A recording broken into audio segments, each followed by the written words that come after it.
Bonjour, alors nous allons terminer la correction de la quatrième fiche. Donc il ne reste que le cinquième exercice. Pardon, c'est le cinquième.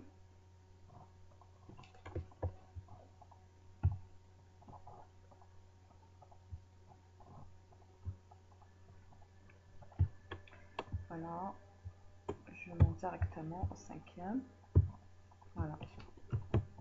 Voilà le cinquième exercice. Donc la production d'un bien X est assurée par les deux facteurs de production, capital et travail, selon la relation suivante. Q lent égale à 2K à la puissance 2 moins L à la puissance 2, moins 3KL, avec K et L représentent les quantités de travail de capital utilisées. PL est égal à 10, P4 égale à 12 sont respectivement leurs prix. Alors, on vous demande de calculer les productivités marginales du travail et du capital. Donner la valeur de TMS technique, le taux marginal de substitution technique, sachant que les quantités L est égale à 100 et K est égal à 60, et interpréter le TMS technique. Troisième question, l'entreprise dispose d'un budget que total est égal à 50. Quelle sera la combinaison optimale de K et L? La fonction de production de cette entreprise est-elle homogène? C8, préciser la nature des rendements d'échelle. C'est le budget de production est de 150 et le prix de vente du bien X est de 8. Calculer le profit de cette entreprise sachant que la quantité est égale à 10. Voilà, donc on va répondre à ces 5 questions. Donc voilà, ce sont les données de l'exercice. Alors la première question, le calcul des productivités marginales. Donc à l'optimum, le rapport des prêts de capital et travail est égal au rapport de leur productivité marginale. C'est productivité marginale du travail divisé par productivité marginale du capital est égal le prix du L divisé par prix de K. Donc on a Q lent égal à 2K à la puissance 2 moins L à la puissance 2 moins 3KL. Donc on va faire pour la productivité marginale de L, donc c'est dérivé de Q lent par rapport à L. Donc ça va donner moins 2L moins 3K. Et dérivé de cette fonction de production par rapport à K, c'est 4K moins 3L. Et donc, voilà, ce sont les productivités marginales. Pour le TMS technique, sa formule, c'est la productivité marginale de L divisée par la productivité marginale de K. Donc, on va les remplacer, qu'on a déjà calculé, on va les remplacer ici. Et donc, on trouve moins de L moins 3K divisé par 4K moins 3L. Et on remplace L par sa valeur. Donc, c'est 100, K 60 aussi. Et voilà, on trouve un TMS technique du travail par rapport au capital est égal à 6,33. L'interprétation de cette valeur.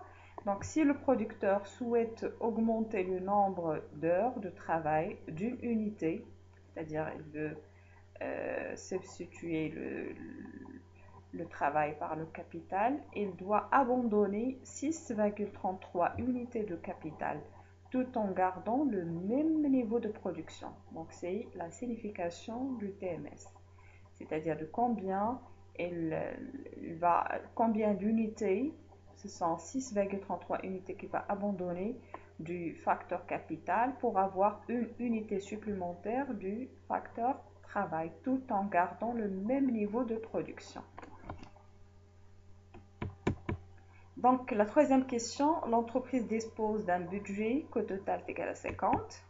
Donc la combinaison optimale est soit le programme à réaliser, c'est maximiser la quantité avec un coût donné. Donc, sous la contrainte du coût total qui est égal à 50.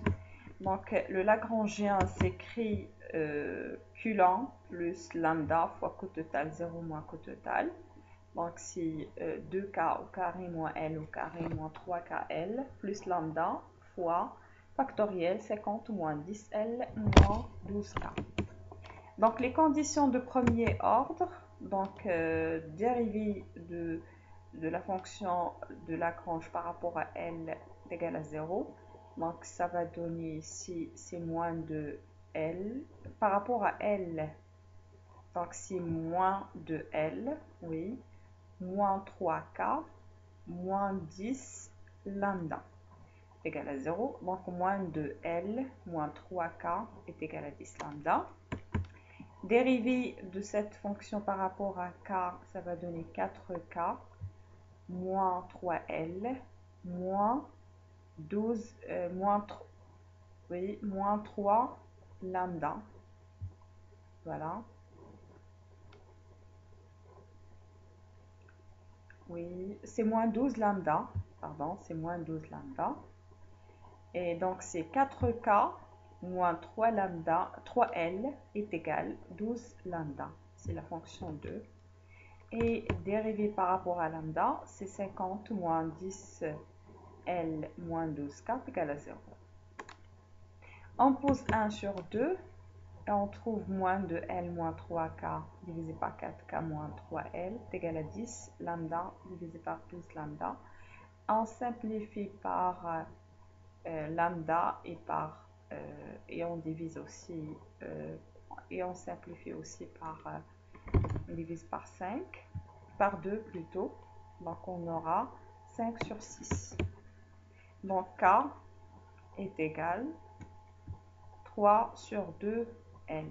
Parce qu'on a ici, c'est 6 fois moins de L moins 3. C'est la règle de 3, moins 3K est égal 5 factoriel 4K moins 3L. Si vous simplifiez, vous aurez K est égal à 3 sur 2L.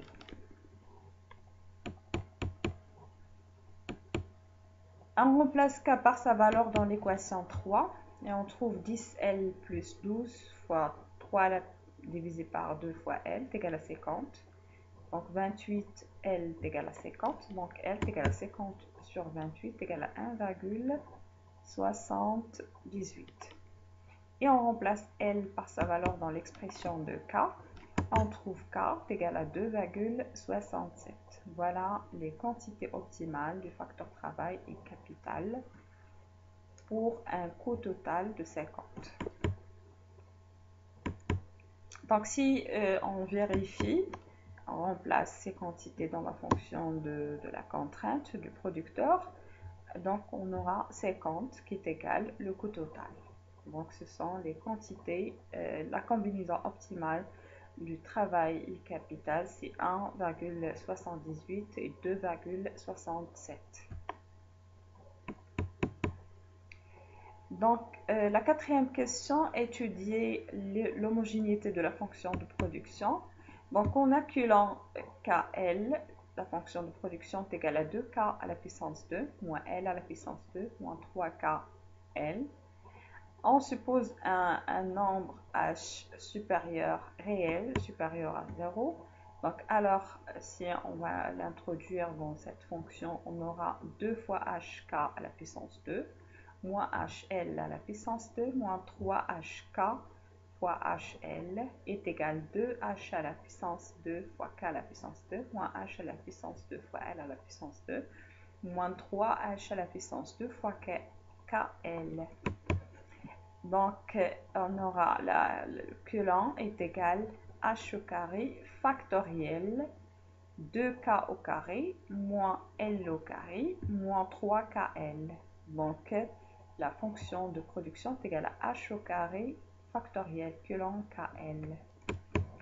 Donc, la fonction de production est homogène de degré M est égal à 2. Voilà, donc il est homogène de degré M est égal à 2. Donc, la nature des rendements d'échelle dépend de cette puissance. H à la puissance 2, est-ce qu'elle est supérieure ou bien inférieure à 0, à 1 plutôt. Donc, on sait que la fonction de production est homogène, de degré M est égal à 2, elle est supérieure à 1. Donc, les rendements d'échelle sont croissants. S'il est inférieur à 1, les rendements sont décroissants. S'il est égal à 1, les rendements sont constants. Cela signifie que la production varie proportionnellement plus que les facteurs de production. Donc, si on ajoute les facteurs de production, si on augmente les facteurs de production de 20%, la production va augmenter plus que 20%. Donc, c'est pourquoi les rendements d'échelle sont croissants.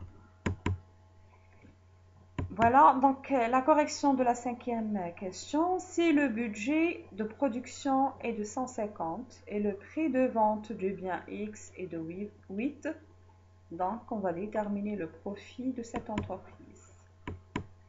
Donc on sait que le profit est égal aux recettes totales moins le coût total.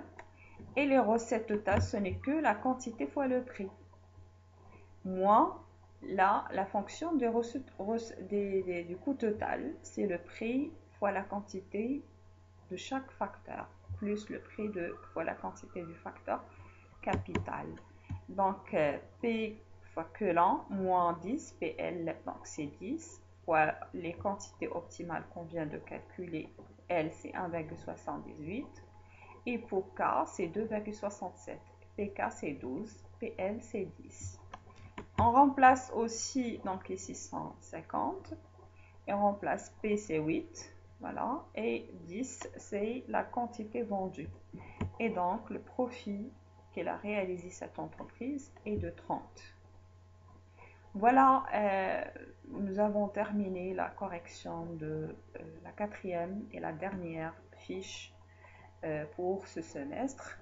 Je vous souhaite bon courage pour l'examen et au semestre 2, Inch'Allah. Bon courage.